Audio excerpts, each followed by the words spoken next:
But if I lay down and I play dead and I stay dead, maybe you'll get sick of being the monster out of my head, under my bed, thinking something out of my nightmares, standing right there.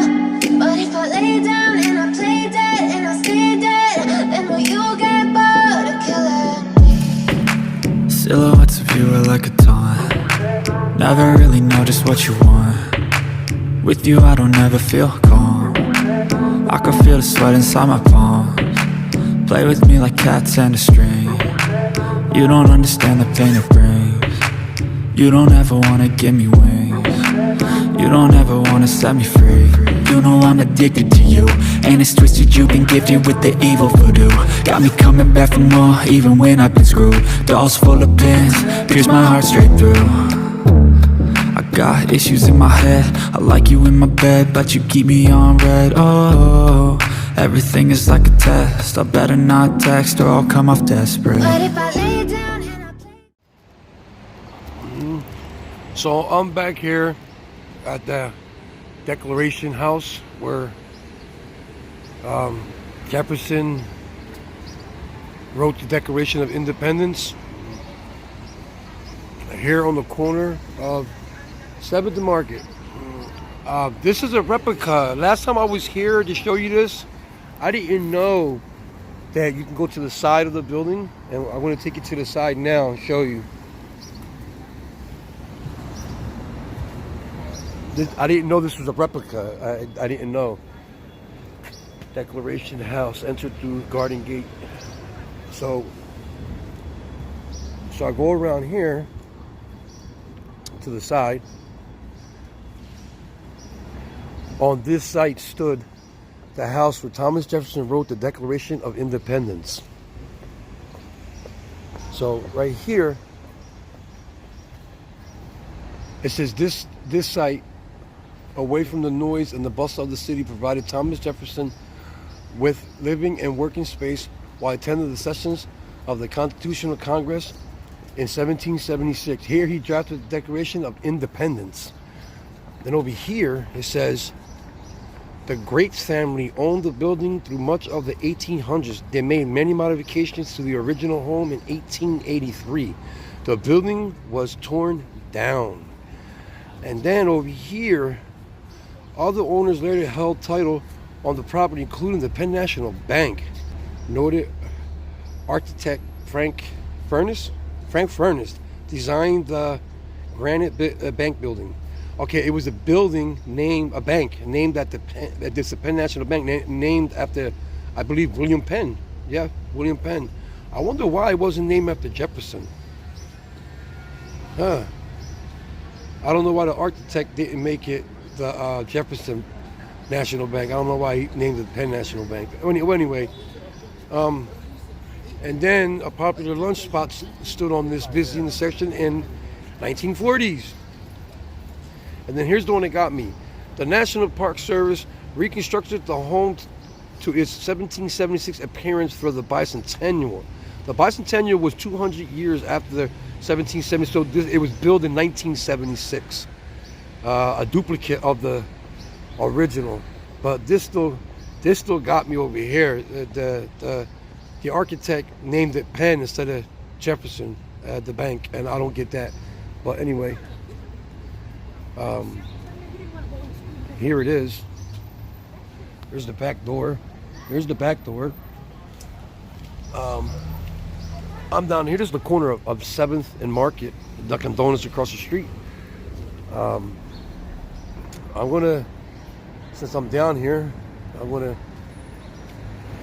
do some research down here.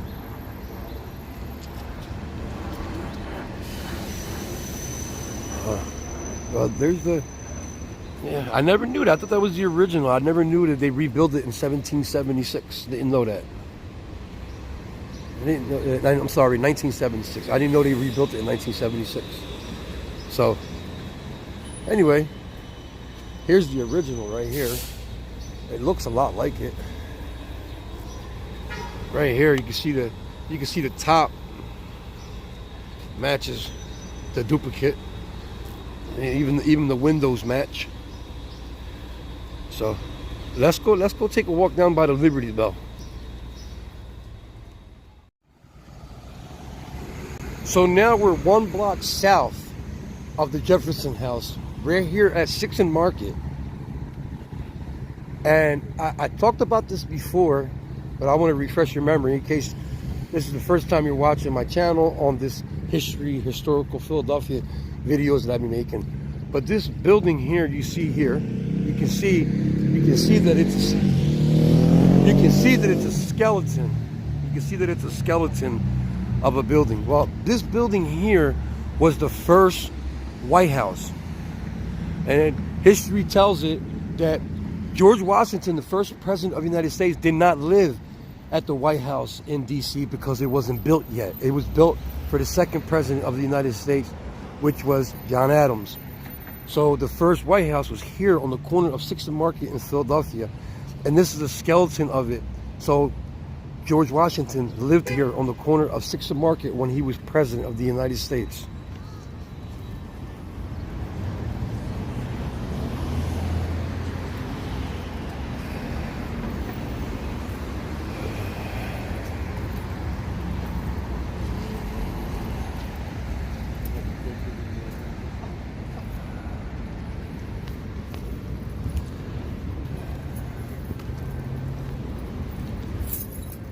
And then when you turn the corner here,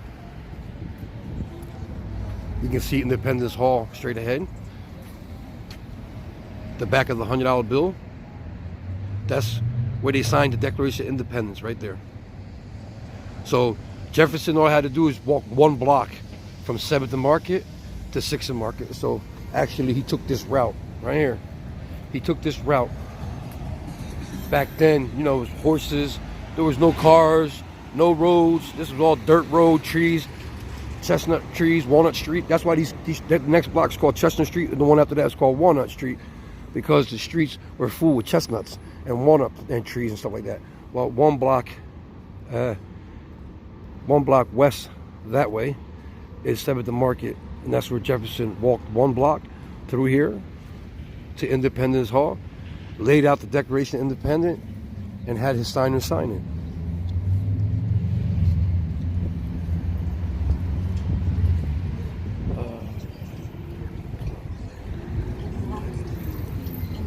Here's some of the foundation of the first White House here in Philadelphia on 6th and Market. It's pretty cool. It has a lot of history. As you can see, they had a lot of slaves working here at this house. It has a lot of history here. There's Washington there. There's a lot of history here. Can't wait when my buddy comes down from Florida so I can show him around. Here to the right, here is the Liberty Bell. You know, of course the Liberty Bell was up there when it cracked.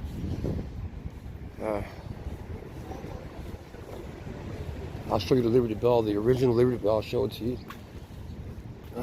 Independence Hall. A lot of history in that building. When Lincoln was assassinated, his body was held in state in there for 2 days. I think it was 2 or 3 days. His body was laid at rest there in state. That's Chestnut Street. When his body was in there, they said the whole Philadelphia showed up. The whole Chestnut Street was full with over 100,000 people. That's the population in Philadelphia back when Lincoln was killed. Now it's 2-point-something million. But yeah, 3 people were killed on Chestnut Street from the pushing and shoving from his funeral. People wanted to show their respect. And here is the Liberty Bell. This is the original Liberty Bell. It's inside here. There it is there. This is the original Liberty Bell. You can go inside. If you're lucky enough, reach over and touch it. They got languages from all over the world. Let's hit English. Welcome to the Liberty Bell. For over 250 years, this bell has been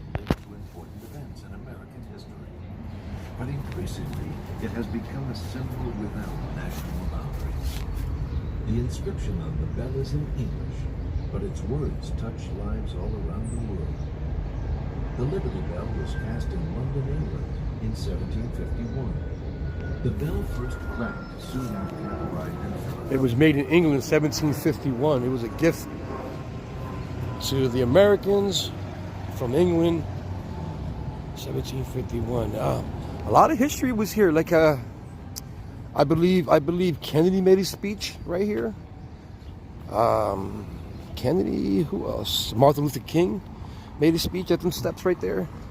Kennedy, King, even Lincoln when he was alive. A lot of historical people made speeches here.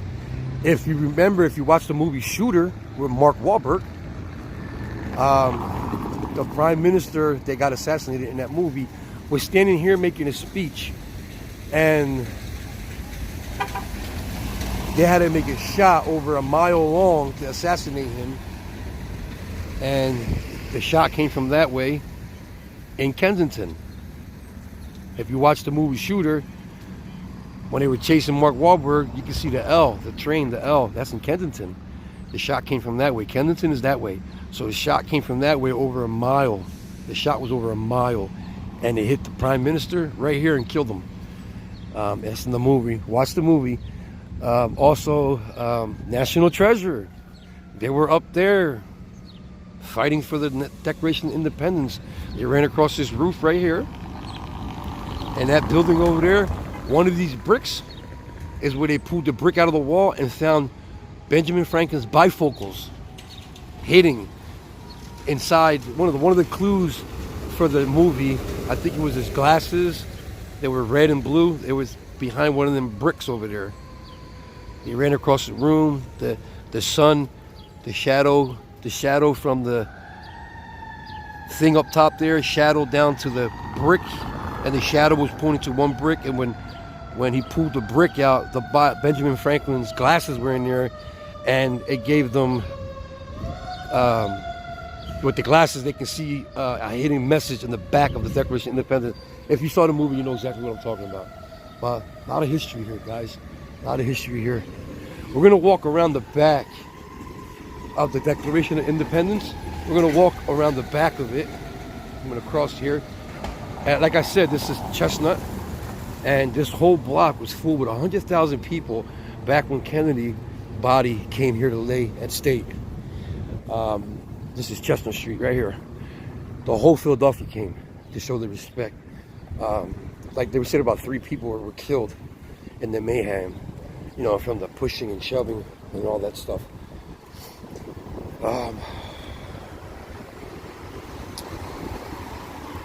So let me take a walk back here. Beautiful down here, guys. I mean, this is part of Philadelphia that it's lose. Like, they don't talk about this part of Philadelphia no more. You know what I'm saying? It's like it's dying. Like, they don't talk about it that much. You know? It's people like me that's trying to keep it alive, you know? No entry at this point. Yeah, you see the original. This is the original stone that was here. I believe this is the pathway where Lincoln's body went through here, left into the Declaration, into Independence Hall. I'm sure it was this way. Yeah, you got to remember they put his body on a train, and they went across America on the train, made stops in New York, here in Philly, and then went all the way back to Chicago where he was from. And yep. Yeah, he made a lot of speeches here. This building was very, very important to our founding fathers. This is the building. Think about it, like where your freedom comes today. You know, the rights that you have as American, you know, the rights that you have. You know, the First Amendment, the freedom of speech, freedom of press. The Second Amendment, the right to bear arms. The Fourth, the right, you know, search and seizure and all that. The 15th Amendment, was it 15 or 16? One, I think it was the 16th, that allowed black people to vote. All had to pass through this building. Right here. You got a $100 bill? Pull it out right now. Turn it around. And you can look at it.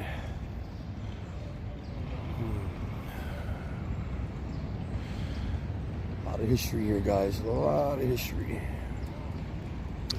They have tours. They do have tours where you can go inside. I've been inside twice. Like I said, once you listen, the God honest truth. At the time, the first time was a school trip. The second time was in like my early 20s. At the time, I didn't realize it until in my 20s.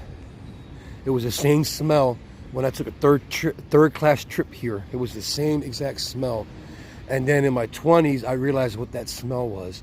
And that smell was, it felt like you was walking into a time machine back in time to when the Declaration of Independence was signed here. The wood, you can smell the antique wood, the cherry wood. You can smell the antique in this building when you go inside here. And it's very quiet. And it's all set up like the day they signed the Declaration of Independence. All the chairs are there for everybody that was there. It's all set up like the day they signed the Declaration of Independence. That's how they have it set up in there right now. And that's how they always had it set up. Because the most important thing that happened inside that building was the signing of the Declaration of Independence. So that's why they have it set up like that. If you was to go in there right now, it'll be set up like the original. I remember as a kid in the 80s, third grade, they had their body dummies inside there. Everybody that signed the Declaration of Independence, they had their body dummies in there sitting down or standing.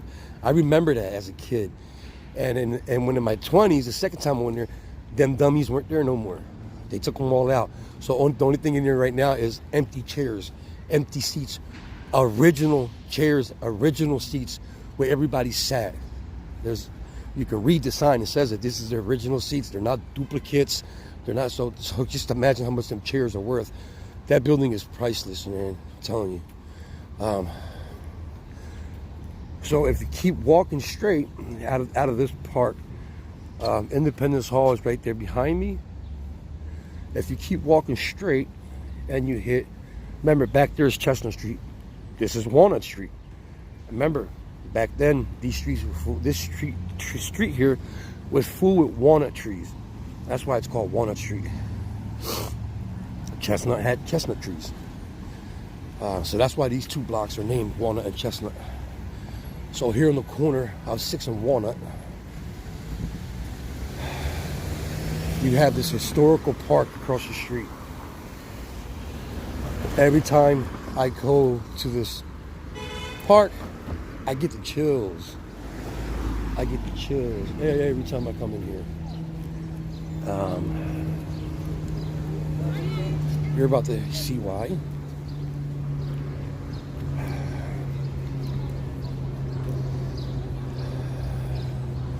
Welcome to Washington Square.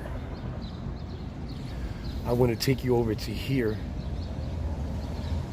Put that vision in your head. We'll take you to that. So,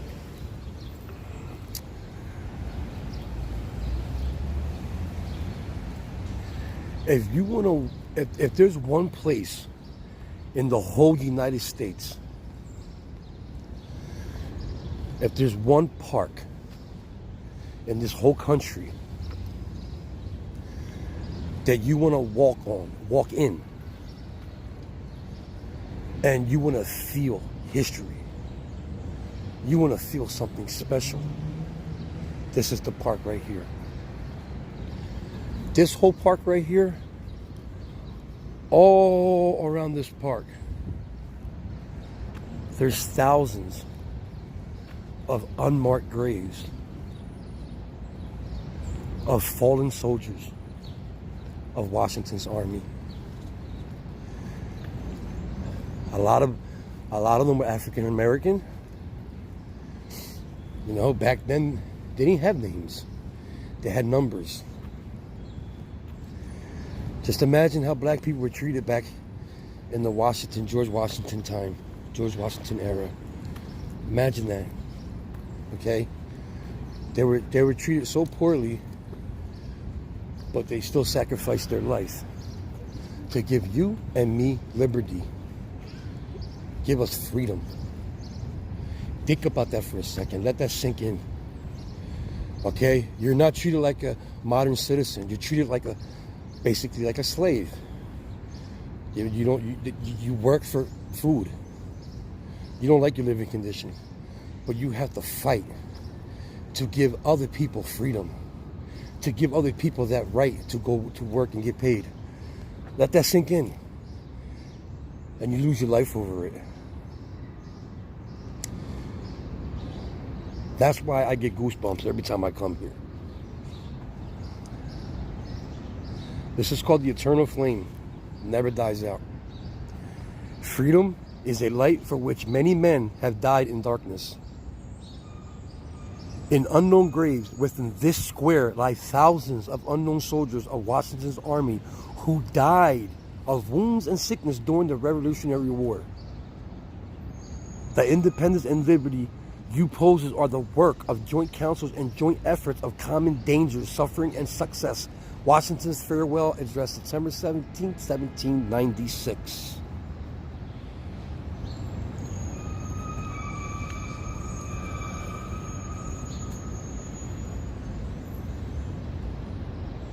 This stone rests a soldier of Washington's army who died to give you liberty. One of Washington's soldiers lie and rest here, who died to give you and me liberty. Right here.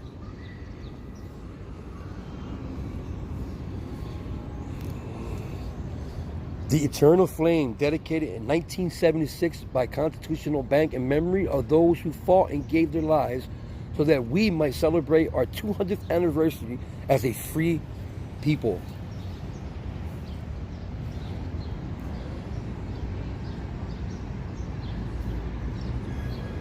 Wow.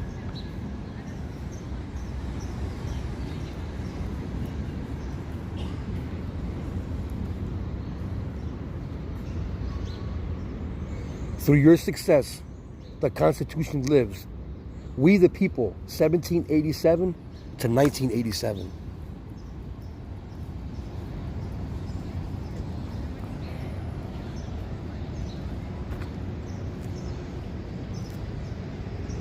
Washington Square, restored through the Corporation of the American Revolution's Patriot Fund. Barrow Foundation, City of Philadelphia, Fairmont Park Commission, Independence National Park, National Park Services, National Society, Daughters of the American Revolution, National Society, Sons of the American Revolution, Pennsylvania Society of the Sons and the Revolution of the Color Guard, Washington Square, Association William Penn Foundation, 1991 to 2002.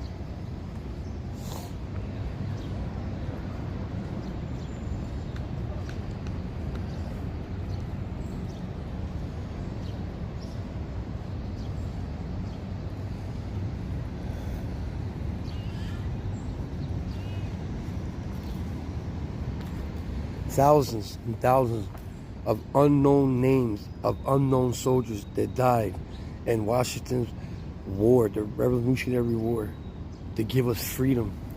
We the people, to give us light.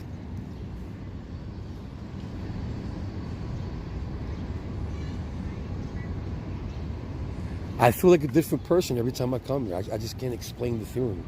You have to come and experience it yourself. You know, especially being American all your life, your entire life. And you hear all these things about Washington and all these things about Jefferson and all these things about Benjamin and all these things, you know, the money you carry in your pocket. All those fellas lived here in Philadelphia within blocks from where I'm walking. Like, you know what I mean? Like, it's just, you know, it's like returning to a place that you was not literally born, but born, if you get what I mean. Wow.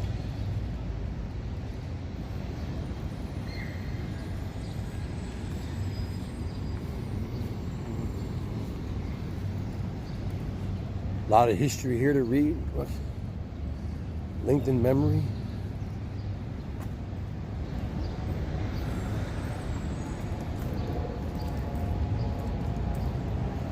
Here's that thing I was reading. Beneath this stone rests a soldier of Washington's army who died to give you liberty. That's that stone, that casket over there, stone that I was showing you. Look at this. Sorrow and joy.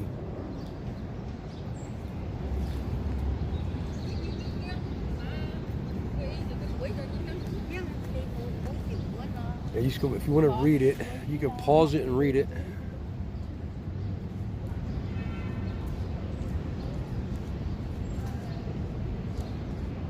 Let me try over here.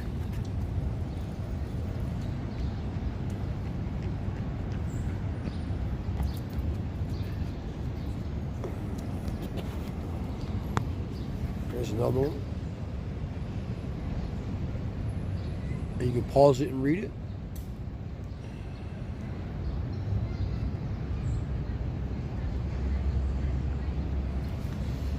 And you can pause it and read it if you can read it. Well,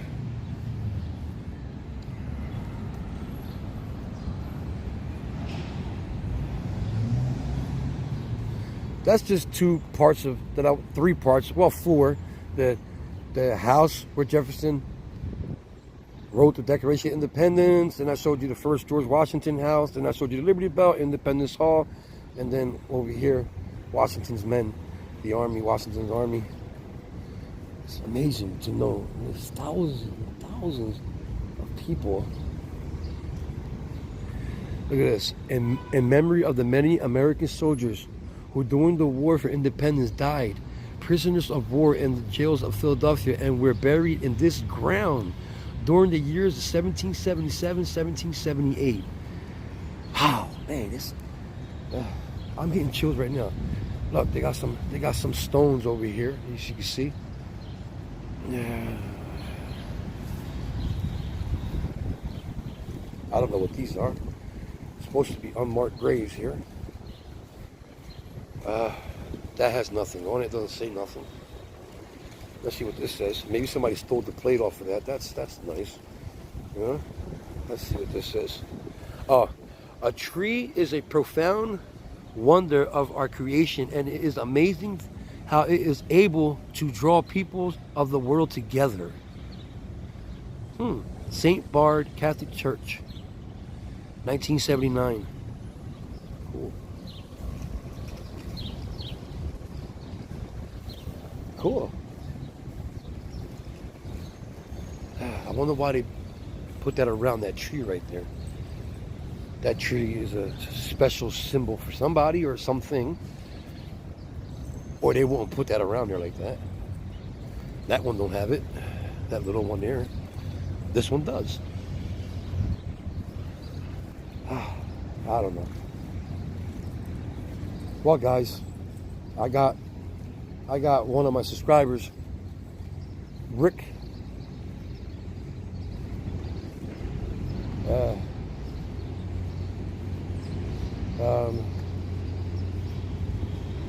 Coming down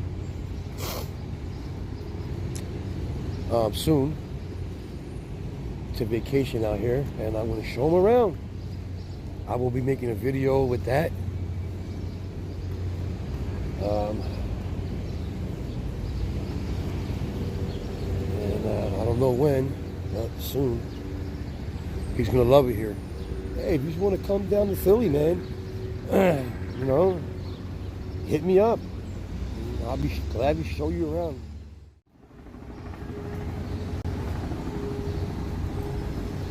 Guys, I think I'm going to end this video. It's already long, almost 30 minutes long. So, If you're first time watching this, I usually don't do this kind of content. I usually do opioid content in Kensington Avenue. So that was kind of what happened. But, you know, just subscribe, become a member of Drones Are Eagles family. A free member. Join without paying nothing.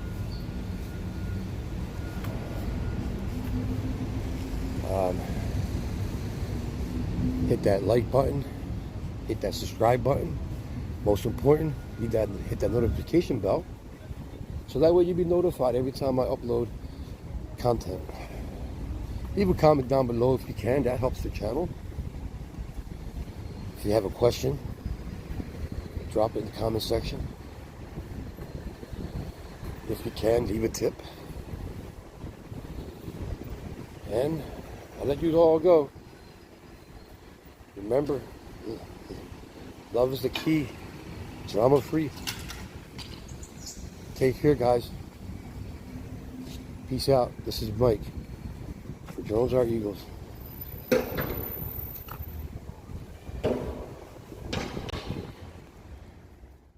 if I lay down and I play dead and I stay dead, maybe you'll get sick of being the monster out of my head, under my bed, thinking something out of my nightmares, standing right there. But if I lay down and I play dead and I stay dead, then will you get bored of killing me? Silhouettes of you are like a taunt. Never really know just what you want.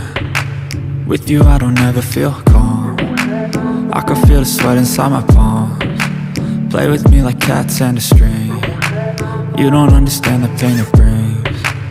You don't ever wanna give me wings. You don't ever wanna set me free. You know I'm addicted to you, and it's twisted, you've been gifted with the evil voodoo. Got me coming back for more.